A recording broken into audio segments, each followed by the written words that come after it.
Assalamualaikum warahmatullahi wabarakatuh. Bismillahirrahmanirrahim. Alhamdulillahi rabbil alamin. Allahumma salli ala nabiyyina Muhammad wa ala nabiyyina Muhammad amma ba'd.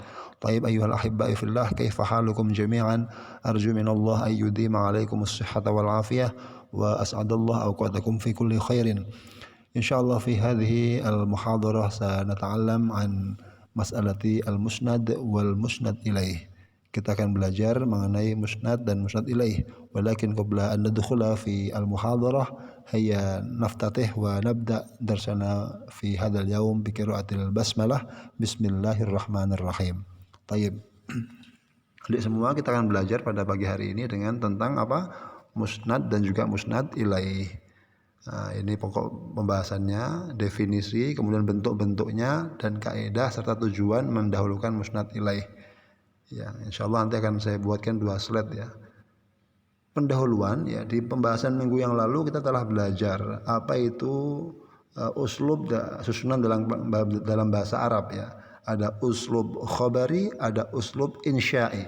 Ada kalimat berita namanya uslub khabari, ada kalimat insya, perintah, larangan, harapan, doa namanya insya. Kalau uslub khabari berita ya, bisa bohong bisa benar. Adapun dan masing-masing dari kedua uslub tadi itu susunannya pasti antara dua jumlah, imma jumlah ismiyah yang terbuat dari khobar dan mubtada ya, atau jumlah fi'liyah yang tersusun dari fi'il dan fa'il. Contoh, mahmudun jalisun, mahmudun mubtada, jalisun khobar. Jumlah yang tersusun dari mahmudun sebagai mubtada kemudian jalisun sebagai khobar disebut dengan jumlah ismiyah. Adapun jumlah fi'liyah contohnya jalasa mahmudun, jalasa telah duduk, mahmudun mahmud, ya kan? Jalasa fi'lun madin, mahmudun fa'iluhu. Ya, setiap jumlah yang tersusun dari fa'il dan fa'il disebut dengan jumlah fi'liyah. Ini adik sudah pelajari semua di ilmu nahwu ya. Dan jumlah ismiyah, jumlah fi'liyah tadi, susunan tersebut itu nanti kalau dalam istilah balaghah itu disebut dengan susunan musnad dan musnad ilaih. Jadi susunan musnad dan musnad ilaih. Baik. Lalu apa bedanya antara musnad dan musnad ilaih? Bedanya apa Ustadz antara musnad dan musnad ilaih? Kita akan pelajari. Ta'riful musnad wal musnad ilaih. Al musnad huwa al mahkum bihi. Musnad adalah suatu perkara yang disandarkan, yang dihukumkan kepada yang lain. Contohnya ini Mahmudun jalisun, Mahmud sedang duduk, berarti menyandarkan pekerjaan duduk kepada Mahmud, kan begitu. Yang disandarkan itu pekerjaan duduknya kepada Mahmud yang disandari. Yang disandarkan namanya musnad, yang disandari namanya musnad ilaih. Kan begitu. Sama juga jaa Mahmudun, misalnya telah datang Mahmud, menyandarkan perbuatan datang kepada Mahmud. Jaa fi'il disebut dengan musnad, yang disandari yaitu Mahmud oleh sebuah pekerjaan namanya musnad ilaih. Ya, perbuatan yang disandarkan namanya musnad, yang disandari oleh sebuah perbuatan namanya musnad ilaih. Baik. Kemudian letak-letaknya musnad ada pertama di fi'il tam. Contohnya azumat alimtu, ya, alimtu itu alima fi'il musnad ya, mengetahui, menyandarkan mengetahui kepada saya mengetahui. Ya kan, saya sebagai musnad ilaih yang disandari oleh pengetahuan. Pengetahuannya yang disandarkan itu namanya musnad, fi'ilnya. Fi'il tam itu artinya fi'il selain kana wa akhwatuha, fi'il yang butuh fa'il. Kalau kana wa akhwatuha itu kan dia enggak ada fa'ilnya, dia hanya punya isim dan khobar, ya kan? Al-amil an-nasikh. Kemudian yang kedua khobarul mubtada, khobarnya mubtada itu ada salah letak itu. Harusnya khobarul mubtada ya, khobarnya mubtada. Ya. Mahmudun jalisun, menyandarkan julus kepada Mahmud, itu namanya, jadi duduknya itu namanya khobar dan itu sebagai musnad karena yang disandarkan. Kemudian isim fa'il ya, isim fa'il itu seperti istajib, amin itu istajib. Amin artinya dia isim yang menggantikan fi'il. Soh bermakna uskut, diamlah kamu, menyandarkan diam kepada kamu, itu namanya musnad, isim fi'il. Dia menggantikan fi'il. Sebagaimana fi'il musnad, maka yang menggantikan fi'il seperti isim fa'il atau masdar itu semuanya juga musnad yang menyandarkan pekerjaan, seperti sa'yan fil khair, ayo berbuatlah kebaikan, menyandarkan perbuatan itu apa namanya, dia musnad. Ayo berbuatlah kamu untuk dalam kebaikan, artinya menyandarkan perbuatan tadi kepada kamu. Ini sa'yan karena dia menggantikan fi'il, yang mana fi'il adalah musnad, maka dia pun masdar yang menggantikan fi'il juga menjadi musnad. Contohnya khobar an-nas an-nawasikh ya, akhbarun nawasikh, khobarnya amil nawasikh. Contoh, inna afwaka a'zamu min dambi. Ya Allah, sesungguhnya ampunanmu lebih agung, lebih besar, min dambi dari dosaku. Ya kan? Ini khobar ya, menyandarkan apa namanya, kebesaran kepada ampunan Allah, ya kan begitu. Apa yang besar? Ampunan Allah. Jadi menyandarkan suatu hal yang lebih besar kepada ampunan Allah ya. Afuka itu musnad ilaih, yang disandari, mohon maaf. A'zamu itu musnad, itu menyandarkan keagungan, kebesaran kepada ampunan Allah, artinya ampunan Allah yang sangat besar. Inna afwaka a'zam min dambi, ya Allah, inna afwaka sungguhnya ampunanmu, a'zamu lebih agung, lebih besar, min dambi dari dosaku. Baik, ini ada syairnya Abu Nawas ini nanti bisa dicek ya, di kitab ada, silahkan dicek mana yang termasuk musnad dan mana yang termasuk musnad ilaih. Ya Rabbi, ya wahai Tuhanku, in azumat dzunubi, seandainya dosaku itu sangat besar, kathratan banyaknya, artinya seandainya dosaku itu sangat banyak, in azumat seandainya telah menjadi besar, dzunubi dosaku, kathratan banyaknya, artinya ya Tuhanku, dosaku sudah sangat banyak.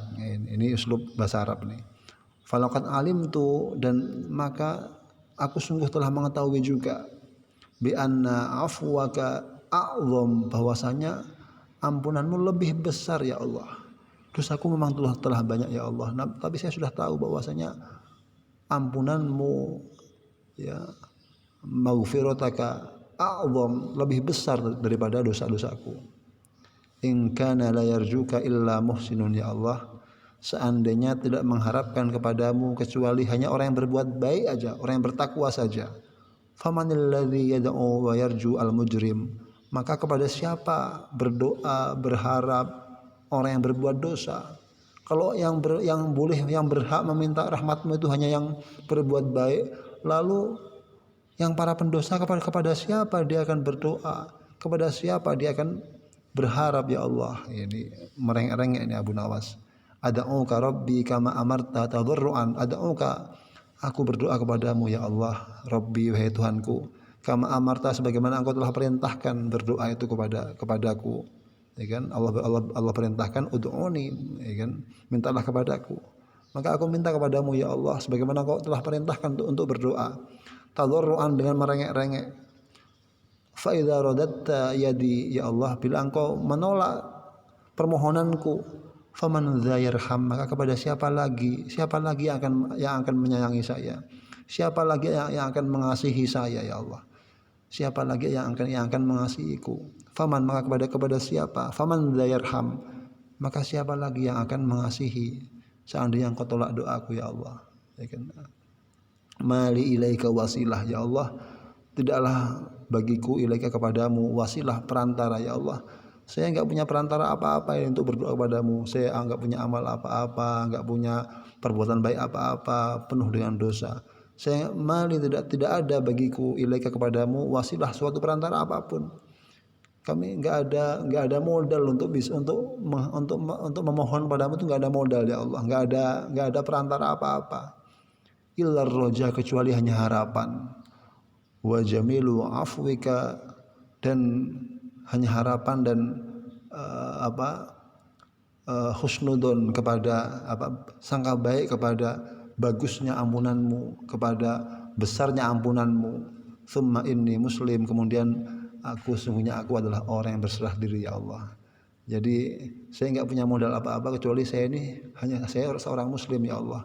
Saya tobat sungguhan, pasrah kepadamu ya Allah, dan mengharapkan rahmatmu ya Allah, dan mengharapkan besarnya ampunanmu ya Allah. Saya nggak punya apa-apa ya Allah, amal saya nggak ada. Yang saya harapkan hanya 3 ini, harapan kepada rahmatmu yang sangat besar, ampunanmu yang sangat agung, yang sangat besar, dan saya adalah seorang muslim yang berserah pasrah bertaubat kepadamu ya Allah. Ini kata Abu Nawas.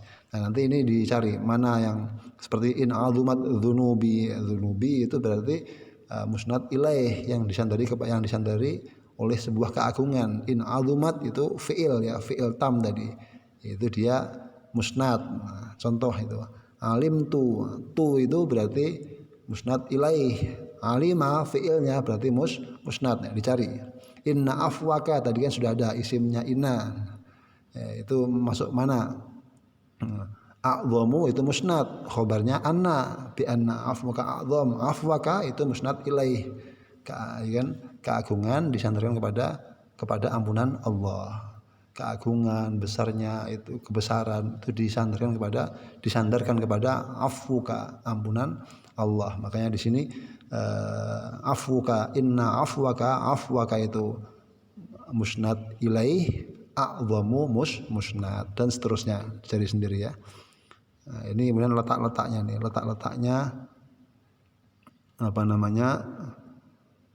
musnad dan musnad ilaih. Dalam bahasa Arab ini sebaiknya musnad ilaih di awal kalimat, karena dalam penyebutan dia sebagai subjek pokok kalimat yang perlu penjelasan dari musnad ilaih. Tapi ini bukan suatu keharusan ya. Kadang-kadang boleh mendahulukan musnad ilaih dan juga boleh mendahulukan musnad, nanti ada. Namun juga ada hal-hal yang beberapa tempat yang harus mendahulukan musnad nih. Satu, ketika hendak bersegera memasukkan rasa gembira kepada hati pendengarnya. Misalnya nih, najahuka fil imtihan fi awwali qaimatin najihin. Jadi mendahulukan kalimat yang membuat orang itu senang. Bahwasanya najahuka, kelulusanmu, kesuksesanmu dalam ujian itu di awal daftar orang yang sama-sama lulus begitu. Artinya nanti kata lulus itu didahulukan begitu. Najahuka fil imtihan fi awwali qaimatin an-najihin. Fi awwali qaimatin najihin. Kelulusanmu dalam ujian itu berada di daftar orang-orang yang lulus pertama itu loh ya, gitu. Jadi lulusnya itu didahulukan supaya cepat memasukkan rasa gembira kepada si pendengar ini. Walau bisa juga saya mengatakan anta najihun, kamu lulus loh gitu loh. Tapi kan ini kamu itu kan artinya agak lambat itu. Jadi lulus dulu disampaikan. Lulusmu itu di awal itu daftar yang pertama itu. Artinya orang itu dengan lulus dulu itu cepat senangnya gitu kan, untuk mempercepat rasa senang kepada sami' pendengar atau mukhatab yang diajak bicara. Kemudian juga untuk menyampaikan rasa duka cita, misalnya as-sijnu hakama bihi al-qadhi, penjara kamu ya kan gitu. Ada orang yang zalim, dia penjara, hakim sudah memutuskan itu. Kata penjara didahulukan supaya dia sedih dulu gitu, cepat memasukkan rasa kesedihan dalam hati orang yang zalim ini. Untuk tabarruk, ismallah ista'antu, dengan nama Allah saya meminta pertolongan.